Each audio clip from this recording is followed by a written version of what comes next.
4:11 a.m. The Luhansk forest lay wrapped in an unnatural stillness, a silence so heavy it felt as though even the wind had stopped breathing. Frost clung to the pine needles, and a thin mist curled over the ground like smoke from a dying fire.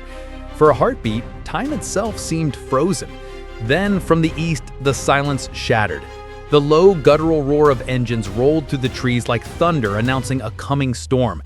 3 North Korean armored battalions, sent to reinforce the Russian front, surged forward in synchronized columns of steel.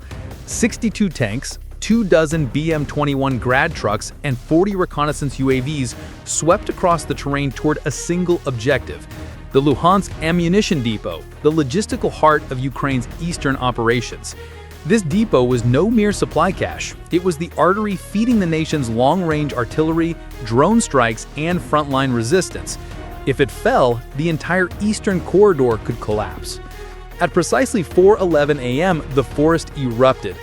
The ground trembled beneath tank treads, the sky screamed with drone rotors, and the first wave of dust rose like ash before the dawn.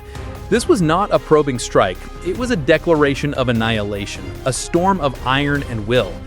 In crescent formation, North Korean heavy tanks led the assault, their dark silhouettes glinting under the ghostly half-light. Shingang variants flanked both sides, shielding the advancing corps, while armored engineer vehicles followed, carrying charges and drills meant to breach Ukraine's fortified depot walls. Overhead, Ukrainian reconnaissance UAVs, each no larger than a dining table, had already locked onto the movement. Their infrared lenses sliced through the pre-dawn haze, transmitting live coordinates to the command center. Within minutes, Patriot PAC-C3 missile batteries deployed in a 110-degree arc, sealing the sky like an invisible fortress. The Ukrainian network came alive. Screens flickered, commands fired through encrypted channels, and digital maps bled with red blips. From 22,000 feet, 2 Ukrainian Su-27 fighters released clouds of radar-jamming chaff, scattering metallic glitter across the heavens.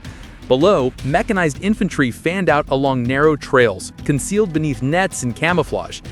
Each squad armed with RPG-26 launchers and AT-4 rockets, they waited for the right moment to strike, hidden eyes and silent breaths amid the hum of approaching engines. The battlefield was being drawn piece by piece, like a chessboard in motion. The North Koreans advanced with brute confidence, their formation unbroken, the weight of their armor meant to crush all resistance. But beneath that mechanical thunder, a quieter rhythm pulsed, the heartbeat of strategy, the human element of foresight and adaptation. At 4:23 a.m., contact was inevitable. The first tracer rounds cut through the fog like streaks of fire. Ukrainian forward observers marked positions, relaying coordinates with clockwork precision. Explosions bloomed in the distance, sudden violent flashes that illuminated the tree line for an instant, revealing the monstrous silhouettes of tanks pushing onward. The forest became a living organism of war, breathing smoke and flame, its silence now replaced by the relentless rhythm of destruction. In that moment, the battle for Luhansk ceased to be about land or logistics. It became a test of endurance and intellect, of machines built to destroy, clashing with minds determined to outthink them. Ukraine's defense was not merely reaction, it was orchestration. Every countermeasure, every movement was timed with surgical precision. The North Korean engineers reached the depot's south wall, drills whining as they began to cut through reinforced barriers. Sparks rained down like molten snow. But above them, Ukrainian drones loitered silently, transmitting infrared signatures to ground teams waiting just beyond the tree line. In seconds, the coordinates locked. Mortar shells arced through the sky and detonated with blinding ferocity, shredding the engineer convoy and halting the advance. Still, the offensive pressed on. The tanks did not falter. Through the smoke, through the fire, they roared forward as if fueled by defiance itself. Every inch they gained came at a cost measured not in distance, but in lives. And yet, amid this chaos, there was order, a strange methodical purpose guiding both sides. The Ukrainian defenders were outnumbered, but they possessed something the attackers could not manufacture: adaptability born of survival.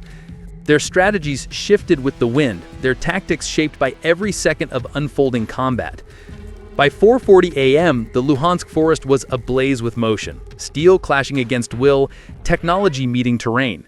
The sound was deafening, the clatter of tracks, the thunder of artillery, and the electronic whine of drones slicing the night. The first stage of the battle had begun, and in that storm of steel and smoke, both sides understood one truth: dawn would not bring peace.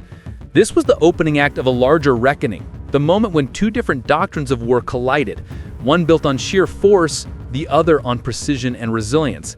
And in that collision, history was being written second by second under the pale light of a breaking sky. By 5:02 a.m., the Luhansk forest had become a furnace. What began as a storm of steel had turned into a labyrinth of smoke, shattered armor, and blinding flashes. The North Korean armored spear had pressed forward, their treads grinding over burnt soil, still believing momentum alone could break the Ukrainian line. But beneath that chaos, unseen by most, a plan was already unfolding, one that would flip the entire battlefield on its head. From the north, 40 T-55 and T-62 tanks advanced through a 1,300-yard corridor carved by artillery fire. Behind them thundered the deep rhythm of 122mm cannons, their shells cascading like falling stars. Yet the Ukrainians had been watching, calculating, waiting. The terrain had been prepared days earlier, mapped by drones and littered with hidden sensors. The enemy was walking into an invisible cage. At 5:09 a.m., the trap was sprung. From the western ridge, Ukrainian T-72s and T-82s erupted from camo bunkers, their barrels igniting the dawn. The first salvo pierced the lead tank, transforming it into a column of fire. Seconds later, two more detonations followed, the explosions echoing across the valley like the heartbeat of vengeance. As smoke rolled over the wreckage, mine-laying robots, compact, autonomous machines, crawled from concealed pits. Moving in perfect coordination, they deployed TM-62 mines in wide arcs that severed the armored column into fragments. Engines sputtered, tracks jammed, confusion set in. What had been a spearhead now became a splintered convoy trapped in a corridor of death. From the western woods, Bogdana 152mm self-propelled guns opened fire. 12 rounds in under 90 seconds, each one landing with devastating precision. The forest floor erupted into geysers of dirt and flame. When the smoke cleared, the northern assault was gone, replaced by a half-mile stretch of twisted, charred wreckage. The air stank of diesel and scorched steel. But war never pauses. The moment one strike ends, another begins. At 4:47 a.m. by Ukrainian clocks, the North Koreans retaliated with fury. 7 KN-02 short-range ballistic missiles tore through the upper atmosphere, their trajectories aimed directly at Ukrainian radar posts and mobile command vehicles. The sky flashed white, the earth trembled, but the defenders were ready. 6 Patriot PAC-3 interceptors streaked upward, carving silver arcs through the dawn. 5 warheads were obliterated mid-air, their fragments falling harmlessly into the trees. The 6th missile veered off course, its guidance scrambled by electronic jamming from Ukrainian CAC systems, detonating harmlessly over open fields. Even as the echoes faded, Ukraine struck back with surgical precision. From the western lowlands, Mi-24 Hind helicopters swept in low and fast, hugging the contours of the earth to evade radar. Their S-8 rockets hissed through the night, ripping into North Korean field trucks and mobile radars. Flames leapt skyward, painting the horizon orange. Above, Punisher UAVs loitered at altitude, scanning for movement. One by one, their precision-guided munitions descended onto enemy field headquarters. Each strike was a clean incision, a command post reduced to silence, a radio link severed forever. The battlefield became less about who fired first and more about who knew first. By noon, the balance had shifted entirely. The once imposing North Korean formation was now blind, fragmented, and disoriented. Their heavy armor had lost direction. Their communications were fractured by Ukrainian EW, electronic warfare, interference. Every order they issued vanished into static. This was no longer just a contest of artillery. It was a war of signals, data, and deception. The Ukrainian defenders turned every byte of information into a weapon. Every drone, every radar pulse, every frequency jammed with precision. The battlefield had evolved into an invisible chess match, where victory depended not only on strength, but on awareness. And yet, amid this technological warfare, the human element still ruled. Ukrainian field commanders adapted moment by moment.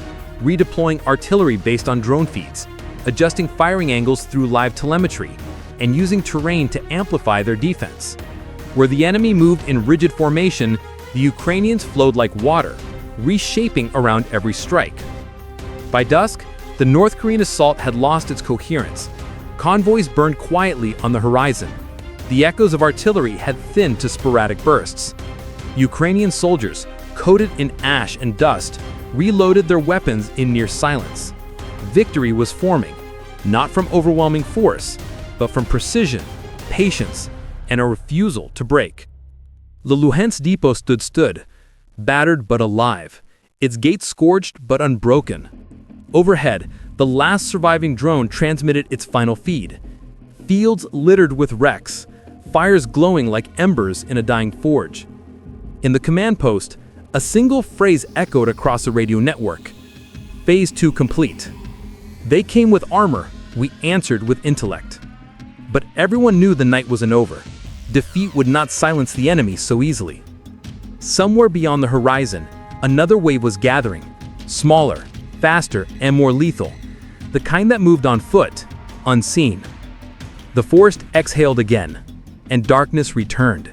The machines had gone quiet, but the war, the invisible war, was far from done. By 9 p.m., the Luhansk battlefield had fallen into a deceptive calm. Smoke drifted through the blackened forest like wounded ghosts, illuminated by the faint orange glow of smoldering wrecks.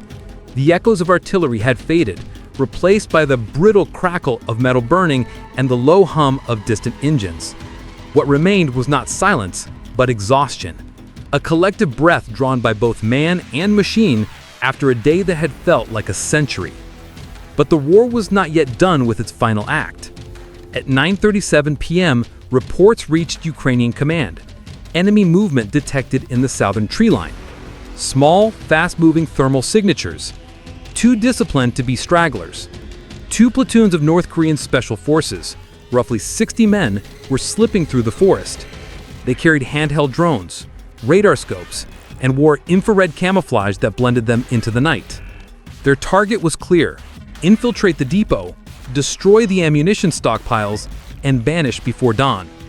Moving like phantoms, they cut through the brush in near silence, their boots sinking into the cold soil. To an untrained eye, the forest looked empty, but Ukraine had been expecting this.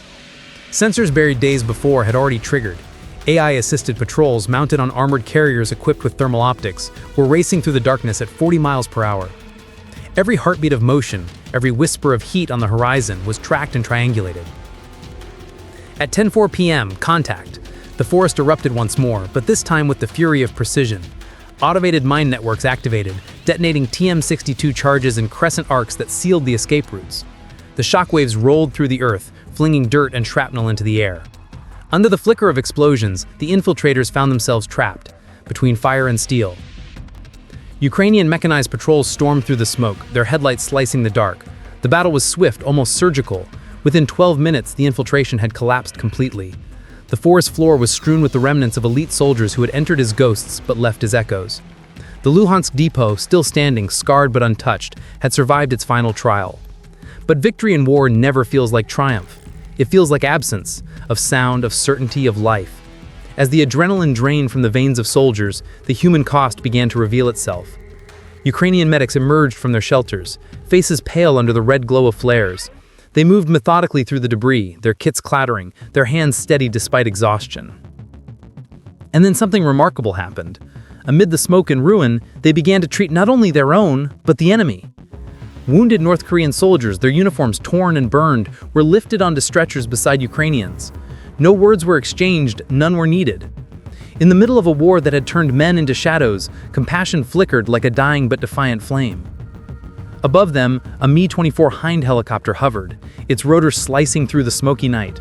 Searchlights swept across the battlefield, illuminating the silent choreography below. Medics kneeling, soldiers carrying the wounded, the ground littered with twisted steel and broken rifles. The helicopter's shadow loomed over the scene like a guardian spirit, watching as humanity re-emerged from the ashes of destruction. One medic, a young woman, her face streaked with dust and blood, knelt beside a wounded North Korean officer. His breathing was shallow, his eyes flickering between fear and disbelief. She pressed a bandage to his wound and whispered something he likely couldn't understand, but perhaps he didn't need to. Her actions spoke louder than any language. You're still alive, and that matters. Later, as I walked among the ruins, notebook trembling in my hands, her words stayed with me. She looked up briefly and said, "Victory is not about the depot. It's to remind us that we are still human, even when war tries to turn us into soulless steel." There was no pride in her tone, only fatigue and quiet conviction. By 3 a.m., the Ukrainian counterattack reached its final crescendo.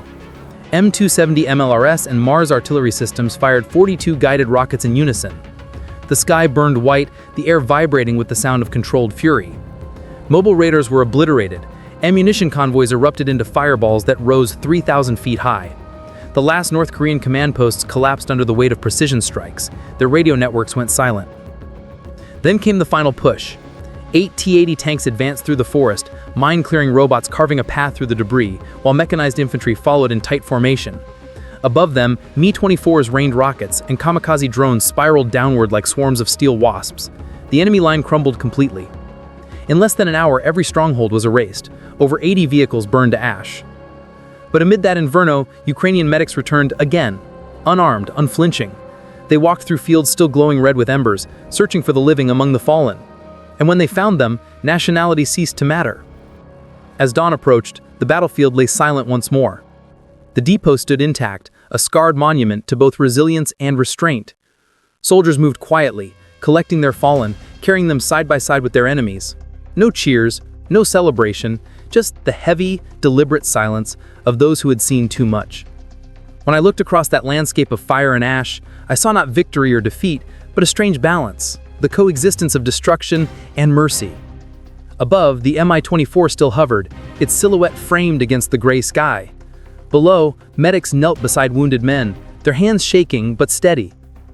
In that moment, one truth burned brighter than all the explosions that had come before. War may strip us of everything, but humanity, even buried beneath smoke and steel, refuses to die.